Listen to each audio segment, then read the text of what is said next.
Noong 1999, isang malakas na lindol na may magnitude na 7.7 ang tumama sa Taiwan.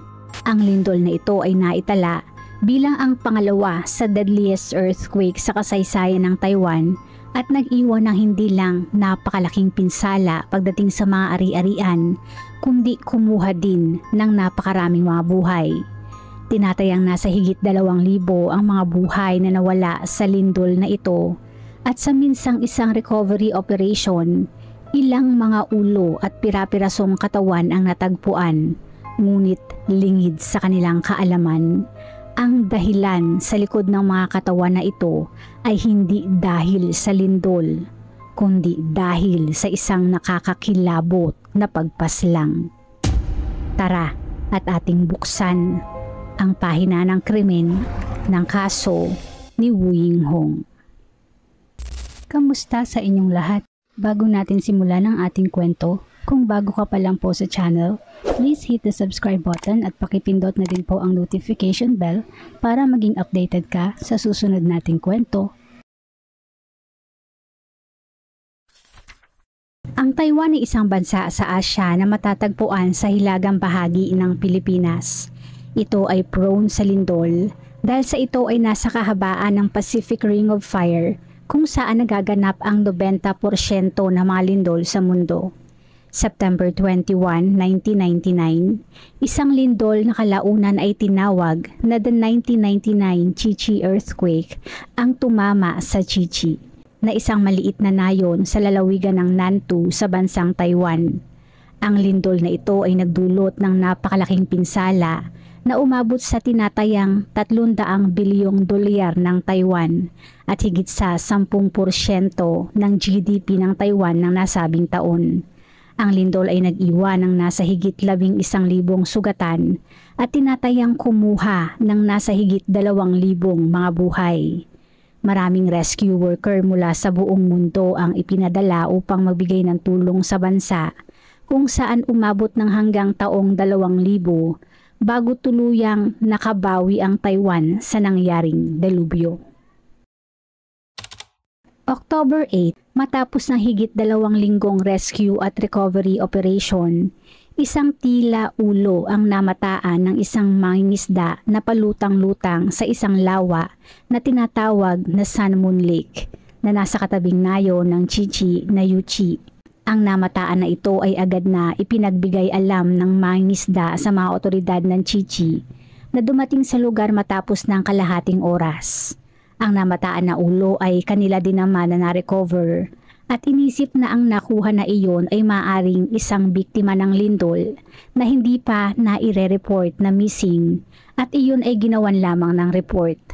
Bago tuluyang umalis, isang hardinero ang sumalubong sa kanila at nag-report ng isang kahindik-hindik na bagay na nakita nito sa kalapit na lugar. Nang umaga ng araw na yun, ang hardinero ay sumakay ng isang bangka patungo ng Lalu Island na parte ng Sun Moon Lake para sana maglinis at mag-ayos ng mga tanim na bulaklak na nasira ng lindol. Nang nakarating doon, isang itim na plastic bag ang nakita nito na palutang-lutang sa may tubig. Ang nasabing plastic bag ay kinuha nito at oras na iyon ay binuksan ay nakakita ng isang pares ng naaagnas na braso ng isang tao. Ang hardinero ay agad na kinilabutan sa nakita. Inihagis ang plastic bag sa tubig, saka tumakbo at naghanap ng masasabihan. Ang mga otoridad ay agad namang tinungo ang lugar kung saan nakita ang sinasabing plastic bag at na-recover naman ang nakitang human arms. Ang nakuhang parte na ito ay ikinumpara naman sa nakita ding ulo at base sa ginawang forensic examination, ang mga parte na iyon ay talagang pinutol at malayo sa itsura ng isang katawan o parte ng katawan na natural na naputol o nahiwalay dahil sa isang sakuna katulad ng lindol. Ang ibig sabihin, ang na-recover na ito ay maaring isang biktima ng pagpaslang. Sa konklusyon na ito, ang mga otoridad ay humingi ng tulong sa kalapit na mga istasyon ng pulis para gumawa ng isang malawakang search operation. Matapos ng ilang oras, Sila ay nakarecover pa ng ilang parte ng mga katawan at higit sa lahat, isa na namang pugot na ulo. Ang mga nakuha na ito base sa pagsusuri ay pagmamayari ng dalawang mga babae na piniraso ng nasa 15 parte at tinatayang nasa 20 hanggang 30 araw na ang lumipas. Ang isang babae ay nasa 22 hanggang 25 ang edad at ang isa naman ay nasa 17 hanggang 19 ang edad. Ang mga otoridad ay nakagawa ng facial reconstruction ng mga biktima na kanilang pinaniniwalaang magkamag-anak. Ang mga imahe na ito ay kanila ding inirelease sa publiko sa pag-asa na mayroong may makakita at makakilala sa mga biktima. Sa pag-usad ng kaso, isang kaso pa ang nahalukay ng pulisya na maaaring may koneksyon sa nangyari sa dalawang biktima. Noong September 5, higit 2 linggo bago ang nangyaring lindol sa Chichi, isang putol na ulo ang nakita ng dalawang mangingisda sa kalapit na distrito. Ang nakita na ito ay agad na pinagbigay alam sa mga otoridad na matapos gawa ng search ang area ng araw na yon ay nakarecover pa ng isang parte ng katawan. Sa una ay inakala na ang nakita ay sa isang lalaki base sa nakakalbo ng buhok nito dala ng dekomposisyon. Ngunit matapos ng ginawang pagsusuri, ang biktima ay isang babae na nasa 25 hanggang 30 ang edad at ginawan din iyon ng facial reconstruction na inilabas din sa publiko, ngunit wala namang kumilala pa hanggang sa nangyari ang lindol at nakita ang dalawang mga ulo pa na sa tansya ng mga otoridad ay mayroong koneksyon sa isa't isa. Hindi nagtagal, isang babae na nagngangalang Mrs. Pan ang nakipag-ugnayan at nag-report na ang mga biktima ay maaring ang mga nawawalang kamag-anak nito. Ayon kay Mrs. Pan, bago ang lindol, ang nasabing mga kamag-anak na kanyang anak na babae at dalawang mga anak nito o kanyang mga apo ay pumunta ng Hong Kong para sa isang plastic surgery. Matapos noon ay nangyari ang lindol at inakala ni Mrs. Pan na ang mga ito ay na-stranded lamang sa Hong Kong. At bagamat mayroong kakulangan ng komunikasyon, inisip lamang ni Mrs. Pan na iyon ay dahil sa epekto ng lindol. Dahil sa kanilang area mismo ay nasira ang linya ng kuryente at komunikasyon at noong October 6 lamang naayos, na higit 2 linggo matapos ng lindol. Inisip niya na baka wala ding paraan ang mga ito na makipag-ugnayan sa kanya. October 9 naman, isang phone call ang nareceive niya kung saan ang nasa kabilang linya ay nagpakilala bilang ang anak niyang babae na medyo iwas naman na sumagot sa ilan niyang mga katanungan at halos talagang tahimik lamang sa kabilang linya. Ayon sa nagpakilalang anak niya, ito ay papunta naman ng Taipei para sa isang business at kalaunan ay pinutol na ang pag-uusap. Ang tawag na ito ay nagbigay kay Mrs. Pan ng pagdududa dahil bukod sa naging tugon at tila hindi pamilyar na boses ng nasa kabilang linya, isang bagay pa ang nagpatibay sa kanyang pagdududa. At iyon ay nang tinawag siya ng babae na never na ginamit o itinawag sa kanya ng anak. Kalaunan ay nabalitaan niya ang natagpuang mga labi. Noong una ay nabalitaan niya ang unang labi na nakita noong September 5 at nakita din ang face reconstruction ng biktima. Ngunit ng panahon na yon ay naniniwala siya na ang anak ay nasa Hong Kong. Bukod pa sa ang face reconstruction na inilabas sa publiko ay hindi naman hawig sa itsura ng kanyang anak. Pero dahil sa nangyaring tawag at naramdamang pagdududa at sa dalawang mga labi pa na natagpuan matapos ng lindol, ay kumbinsidong tumungo na sa mga otoridad.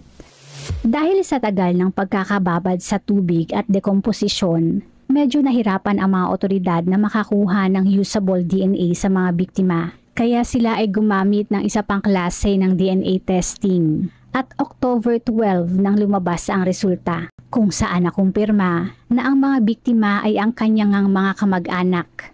Ang natagpuan bago ang lindol ay ang kanyang 42 na anak na si Pan Ai Ai, at ang natagpuan naman matapos ng lindol ay ang kanyang mga apo. ang 22 anyos na si Wang Yifang at 23 anyos na si Wang Yuya. Sa pagkakakilanlan sa mga biktima, hindi na naging mahirap pa sa mga otoridad na alamin kung ano ang kinahinatnan ng mag-iina at ang kanilang unang sospek ay ang kinakasama ni Ai na si Wu Yinghong. Ang 42 anyos na si Wu Yinghong ay ang boyfriend at kinakasama ni Ai nang nasa 8 taon. Siya ay isang driver at si Ai naman ay isang hotel staff. Base sa ginawang investigasyon, si Ai ay huling nakita noong August 2 nang ito ay umalis sa trabaho para sa isang lunch break at hindi na nakabalik pa. Sa hindi pagbalik na ito, si Yinghong ay tumawag sa pinagtatrabahuhan ni Ai ng araw din na yon at nagsabi na si Ai ay hindi na makababalik pa sa trabaho dahil iyon ay tumungo ng Hong Kong para sa isang plastic surgery. Sa impormasyon na ito, ang mga otoridad ay chinek kung mayroong record na umalis nga si Ai ng Taiwan, ngunit wala silang natagpuan. Sa ginawang investigasyon, lumabas na mayroong nasa 2 milyon ang nai-withdraw sa bank account ni Ai noong panahon na ito ay nawawala. At base sa nakuhang footage at handwriting analysis, lumabas na ang nag-withdraw ng pera na yon ay walang iba kundi si Yinghong. August 21, isang araw bago ang nasabing disappearance, si Yinghong ay bumili ng sleeping pills at sa pagitan naman ng August 23 at September 2, ito ay bumili naman ng ilang mga gamit katulad ng patalim, tali at plastic bags mula sa 4 na magkakaibang hardware at convenience stores.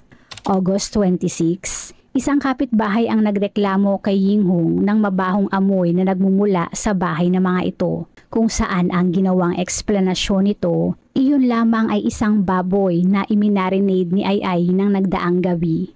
August 31, nang si Yinghong ay nag-disguise at pumunta sa bangko at gamit ang peking pirma ni Ai ay nag-withdraw ng funds sa isang investment nito.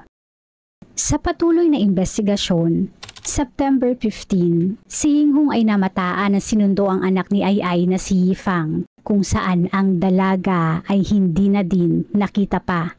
Ang tawag na natanggap ni Mrs. Pan noon ay inimbestigahan din at lumabas na ang babaeng nakausap ni Mrs. Pan sa telepono ay kalaguyo ni Yinghong. Ang kalaguyo na ito ay tahimik na inaresto, kung saan iyon ay agad namang umamin sa ginawang tawag at umamin din na si Yinghong din ang salarin sa nangyari sa mag-iina.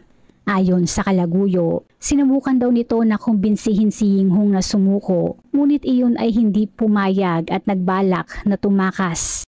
Si Yinghong ay ibinenta ang sasakyan ni Ai at bumili ng second-hand na sasakyan na maaaring gamitin nito sa pagtakas. Sa ginawang pag-track ng mga otoridad, si Yinghong ay nahuli sa isang intersection habang iyon ay nakapark at naninigarilyo. Hindi naman na ito nanlaban at sa ginawang interogasyon ay agad na umamin din naman.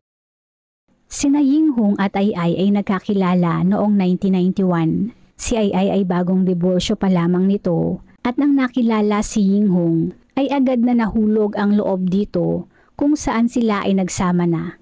Ayon kay Yinghong, ayos naman ang relasyon nila noong una. Ngunit sa katagalan, si Ai ay naging controlling sa lahat ng aspeto ng kanilang relasyon, higit lalo pagdating sa pera. Kinukuha ni Ai ang lahat ng kanyang sweldo at binibigyan lamang siya nito ng maliit na halaga bilang kanyang panggastos. Abril ng taong 1999, si Yinghong ay nagkaroon ng ibang karelasyon. Ang relasyon na ito ay nalaman ni Ai matapos ng 10 buwan. Ngunit para makaiwas sa kahihiyan, ay mas pinili na itago na lamang ang relasyon na ito ni Yinghong sa iba. Bilang parusa sa nasabing pagtataksil, si Ai ay madalas na insultuhin at maltratuhin si Yinghong sa halos lahat ng oportunidad at pagkakataon. Ayon pa kay Yinghong, ang kanyang sweldo ay ibinibigay niya lahat kay Ai dahil tiwala siya dito na iyon ay iipunin nito bilang kanyang savings. Ngunit si Ai ay ginamit ang kanyang pera para bumili ng isang bahay na ipinangalan lamang nito sa mga anak nito.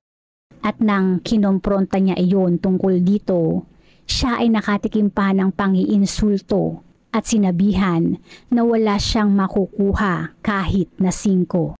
At ito ang kanyang naging motibo.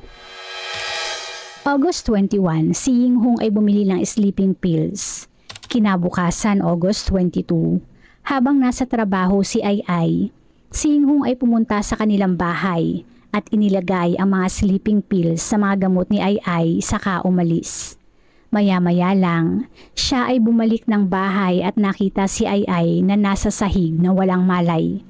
Itinali niya si Ai at bagamat mayroon siyang plano na paslangin ito, sa puntong iyon ay hindi pa siya decided kung paano iyon gagawin.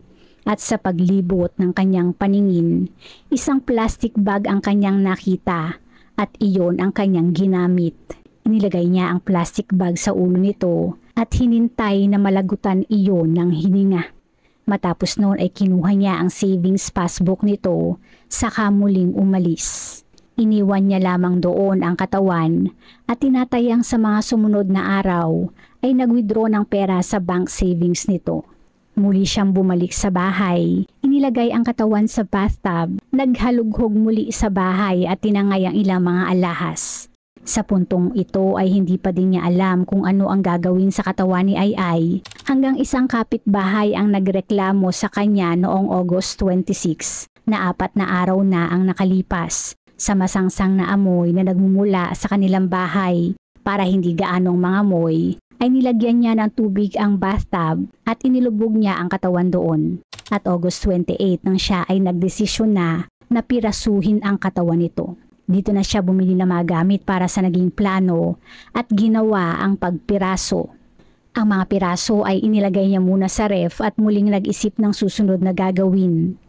Matapos ng 2 araw, August 30, ang isang anak ni Ai na si Yuya ay biglang nagpakita sa bahay.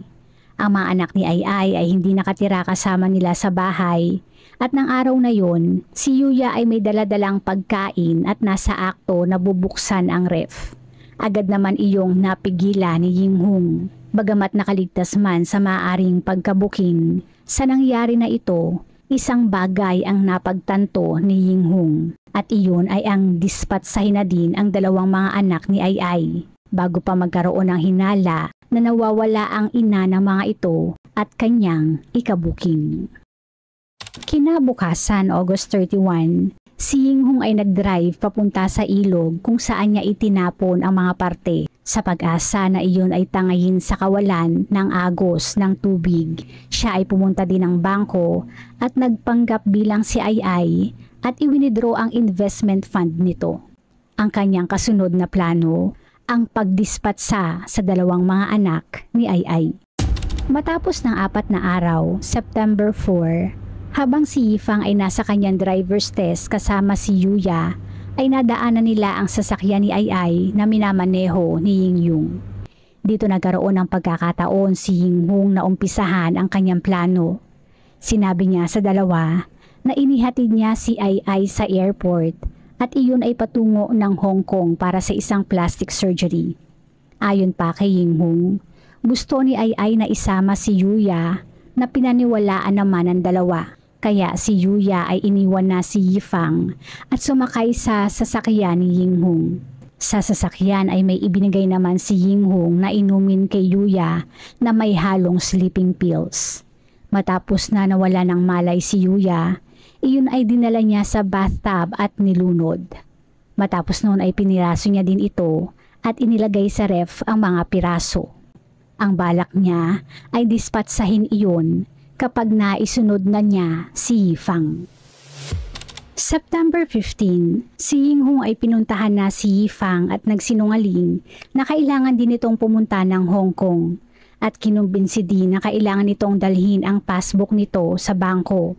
Katulad ng naging diskarte kay Yuya, binigyan niya din ito ng inumin na may halong pampatulog at ginawa ang ginawa katulad ng nauna. Sinasabing siya ay medyo kaswal na lamang sa pagkakataon na ito at habang hinihintay na malunod si Yifang ay nagawa pa na manigarilyo. Piniraso niya din ito at inilagay sa freezer. Sa plano na pagdispatsa, iyon ay medyo natagalan dahil sa nangyaring lindol ng September 21. Sa loob ng 2 linggo ay naroon lamang ang mga piraso sa kanyang freezer hanggang iyon ay tuluyan na niyang idinispatsa sa Sun Moon Lake noong October 5. October 8 nang nakita ang mga parte at October 14 naman nang si Ying-hung ay tuluyan ng nahuli at naaresto. Matapos na narinig ang confession ni Ying-hung, October 18 nang sinuri ang taxi nito, maging ang bagong biling second-hand na sasakyan nito, kung saan ilang mga ebidensya tulad ng passbooks at mga alahas, maging ang ginamit na sleeping pills ang narecover. Ang bahay ay ginawan din ng search kung saan sandamakmak na mga ebidensya tulad ng mga patalim na ginamit at DNA samples ang nakuha na matapos ng test ay nagmatch sa 3 mga biktima. Sa ginawang trial laban kay Ying-hung noong late 2000, ilang mga impormasyon ang lumabas na taliwas sa kanyang sinasabing motibo ng krimen. Ayon sa kanya, si Ai ay controlling higit lalo sa kanyang pera at nang iyon ay hindi naibalik sa kanya ang naging mitsa ng krimen. Ngunit ayon sa mga kakilala, si Ying-hung ay tamad at bilang isang taxi driver ay kumikita lamang ng 1,000 sa isang buwan. Sa pagitan ng dalawa, si Ai ang higit na may kakayahan na makabili ng bahay na di umano ang ipinambayad ay galing sa pinaghirapang sweldo ng tamad na si Ying-hung. Lumabas din na si Ying-hung ay nagkaroon pala ng conviction na pagnanakaw at nakulong ng 1.5 taon noon bago nakalaya sa pamamagitan ng parol. Base sa conviction na ito, hindi na malayo na ito ang kanyang tunay na motibo. Medyo lihis din ang dahilan sa motibo naman para sa 2 anak na baka daw madiskubre na mga ito ang nangyari kay Ai. Sina Yifang at Yuya ay hindi nila kasama sa bahay at madalas na wala din gaanong constant na komunikasyon sa kanilang ina.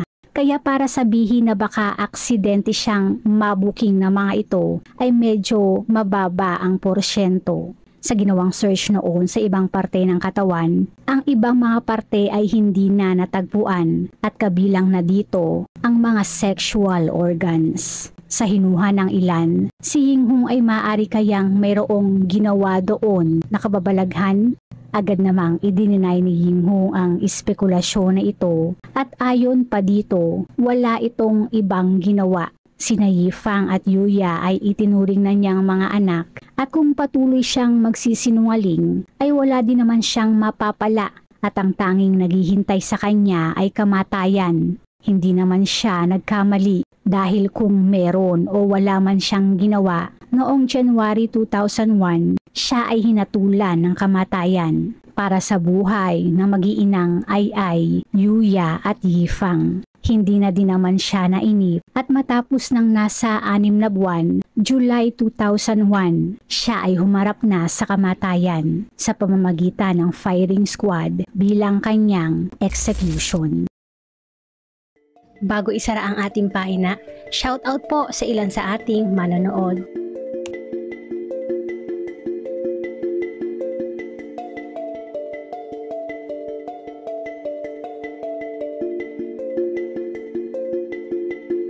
Salamat po!